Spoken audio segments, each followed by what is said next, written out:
Paano nabuo ang mga Pilipino? Noong panahon na nagsisimula pa lamang mabuhay ang mga tao, may isang isla sa Timog Silangang Asya na tila ba kakaiba. Isang isla na kay ganda sa paningin ng kahit sinong makakita. Punong-puno ito ng mga magagandang tanawin, gaya ng Kapatagan Talon Bundok Burol, at marami pang iba. Ngunit isa rin itong isla na walang makikitang tao kahit isa. Hindi nagtagal nakarating ang mga tao sa islang ito. Nakarating sila nang gamitin nila ang tulay na yel. Tinawid nila na ang tulay dahil gusto nilang makita ang nasa dulo. Nagulat na lamang sila nang makarating sila sa isla. Tuwang-tuwa sila sa kanilang nakita at masaya silang naglibot sa isla. At dahil walang taong nakatira sa isla na natili at nanirahan sila rito, ang mga taong ito ay bahagi ng isang tribo. Isang tribo na kilala sa pangalang Pili. Sila ay kayumanggi kulot ang buhok, hindi gaanong mataas, malapad ang ilong katamtamang laki, ang bibig at mabilog ang mga mata. Payapang namuhay ang mga Pili sa isla. Walang kaagaw sa mga puno, isda, hayop at iba pang mga kinakailangan para mabuhay. Pangangaso at pangingisda ang kanilang kinabubuhay. Sama-sama nila itong ginagawa para mas mapabilis ang paghuli sa mga hayop. Ang mga bahay naman nila ay gawa sa mga kahoy na dahan-dahang pinagpatong-patong ng mga kalalakihan upang hindi gumuho. Ang payapang buhay ng mga Pili sa isla ay nabulabog nang may dumating na isa pang tribo. Ang mga taong ito ay nakarating sa isla sa pamamagitan ng mga bangka. Napadpad sila dahil naghahanap sila ng matitirahan at nang makarating sila sa isla ay napagpasyahan nilang dito na rin tumira. Sila ay bahagi ng tribo na kilala sa pangalang Ino. Kagaya ng mga Pili, sila ay kayumangay, hindi rin gaanong mataas, hindi gaanong matangos ang ilong, maputiya ang labi tuwid ang buhok, at mabilog rin ang mga mata.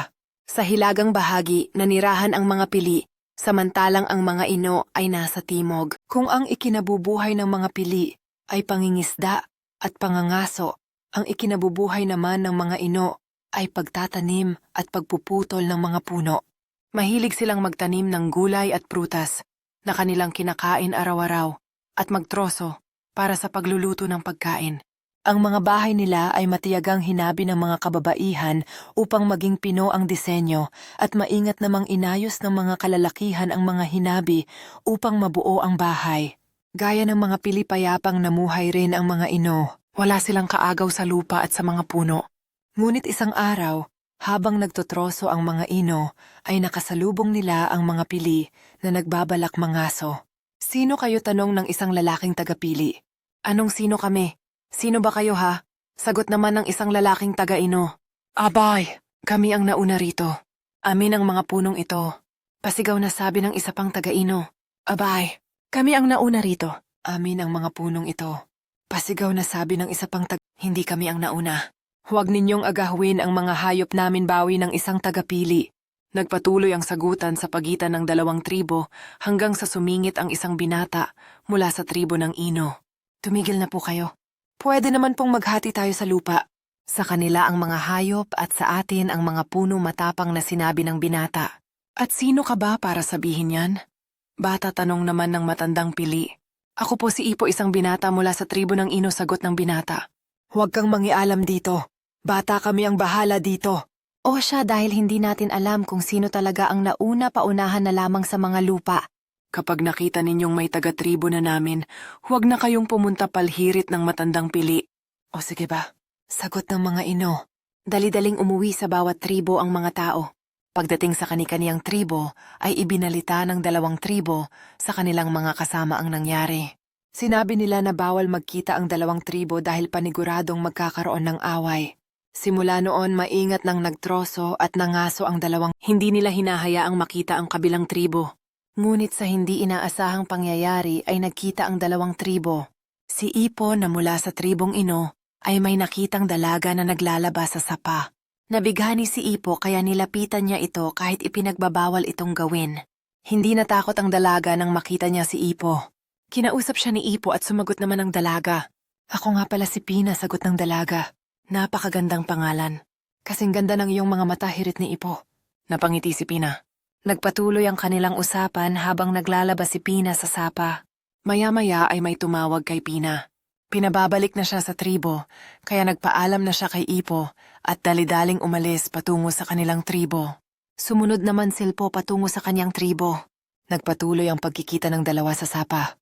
Nagkikita sila tuwing umaga at umaalis sa tanghali. Naging magkaibigan ang dalawa. Nagpapalitan na sila ng mga produkto ng kani-kanilang tribo. Nagkukwentuhan sila tungkol sa tribo nila.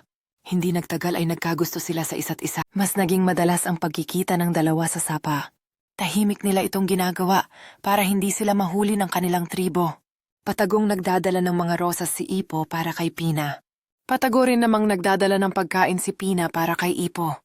Naging mas malalim ang kanilang relasyon hanggang sila'y naging magkasintahan. Ngunit isang araw nakita ng nanay ni Pina na nagsusuka ang dalaga. Tinanong niya ito, "Pina, anong nangyari sa'yo? Nahihilo ka ba?" tanong ng nanay ni Pina. "Opo, Nay. Wala naman po akong kinaing masama kagabi," sagot ni Pina. Nagduda na ang nanay ni Pina. Nararamdaman niyang nagdadalang tao ang kaniyang anak. Binantayan niya si Pina. Sinundan niya si Pina hanggang sa sapa. Doon niya nakita na may relasyon ang kaniyang anak at si Ipo. Nagalit ang nanay ni Pina. Pagka-uwi ni Pina galing sa sapa, ay pinagalitan niya ito at pinagsabihan. Hindi matanggap ng nanay ni Pina ang nangyari. Kumalat ang balita sa buong tribo. Nagalit ang mga pili at sinugod nila ang mga inos at nagkaroon ng matinding sagutan sa pagitan ng dalawang tribo. Hindi matigil ang kanilang pag-aaway hanggang sa nagdesisyon silang ibigay sa pili ang Hilaga at sa ino ang Timog. Isa pa, bawal na ring magkita sina Ipo at Pina. Hindi nakayanan ng dalawa na hindi magkita. Umalis sila sa kani-kanilang tribo at nanatili sa gitnang bahagi ng isla. Doon sila namuhay ng payapa at mag-isa. Makalipas ang 9 na buwan ay nanganak na si Pina. Ang anak nila ay kayumanggi, may pagkakulot ang buhok, hindi gaanong matangos ang ilong, mabilog ang mga mata at katamtamang laki ang labi. Tuwang-tuwa ang magkasintahan at lakas loob silang bumalik sa kani-kanilang tribo. Tuwang-tuwa ang dalawang tribo nang makita ang sanggol.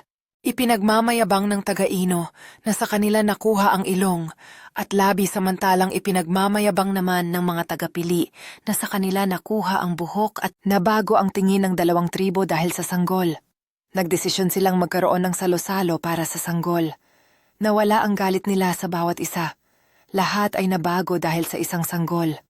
Pinangalanan nila itong Pilipino na mula sa pinagsamang pili at ino at bilang pagpaparangal sa pagkakasundo ng dalawang tribo. Lumaki si Pilipino na may katangian ng bawat tribo. Mabait, ngunit matapang, kapag inaaway masayahin, kahit sa maliit na bagay palakaibigan, kahit sa hindi pa kakilala mapagmahal sa kaniyang mga kapamilya, at higit sa lahat ay tapat sa kaniyang mga magulang. Habang lumalaki si Pilipino, siya ay naging simbolo ng pagkakasundo sa pagitan ng dalawang tribo. Ang mga matatanda mula sa bawat tribo ay nagsasama-sama upang ituro sa kanya ang kanilang mga tradisyon at kwento. Palaging masaya si Pilipino at madalas siyang nagpapakalat ng saya sa kanyang paligid. Sa kahit anong pagkakataon, siya ay nagiging tulay sa pagitan ng dalawang kultura. Ang kanyang puso ay puno ng pagmamahal at respeto para sa kanyang mga magulang at sa mga tao mula sa parehong tribo.